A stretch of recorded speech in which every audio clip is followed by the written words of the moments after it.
नहमदुहु व नसल्ली अला रसूलिल करीम अम्मा बाद। बिहार, झारखंड और उड़ीसा में अमीरी शरीयत बनने का बड़ा इख्तिलाफ चल रहा है और शौक़ भी है लोगों को।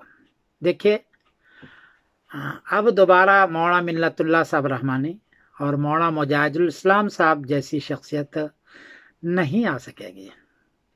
इसलिए अब तो जो लोग इस वक्त मौजूद हैं उन्हीं से आपको काम चलाना पड़ेगा, और ज़्यादा इख्तिलाफ कीजिएगा तो 3 टुकड़ा हो जाएगा इमारत शरिया का। ये अच्छी चीज़ नहीं है। इसलिए मेरी एक नाक़िस राय है, बहुत ही नाक़िस, कि मौलाना खालिद सैफुल्लाह साहब रहमत दामत बरकातुहुम को अमीर शरीयत बना लें।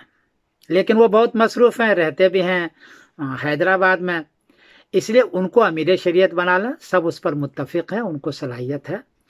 और उसके नियाबत में 4-5 नाइब अमीर शरीयत बना लें। 4-5, 3 का तो बनाना ही पड़ेगा आपको, एक झारखंड का, एक उड़ीसा का और एक बिहार का। 3 तो ये बना लें। और भी जो हजरात आप लोग समझते हैं कि फ़लाँ का भी हक़ है, फ़लाँ का भी हक़ है और मौजू शख्सियत है और काम अच्छा करना चाहते हैं, उनको भी नाइब अमीर बना लें। और इन सब को ये पाबंद करें कि अमीर शरीयत जो है उनके मशवरे से काम करें।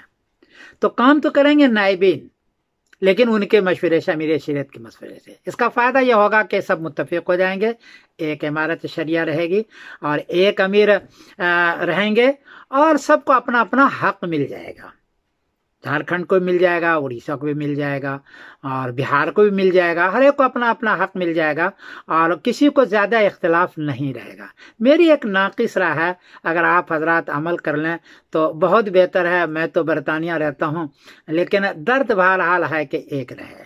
मैं समीरुद्दीन कासमी बोल रहा हूँ, मैनचेस्टर इंग्लैंड से, बड़ी माजरत के साथ। अस्सलाम वालेकुम रहमतुल्लाहि।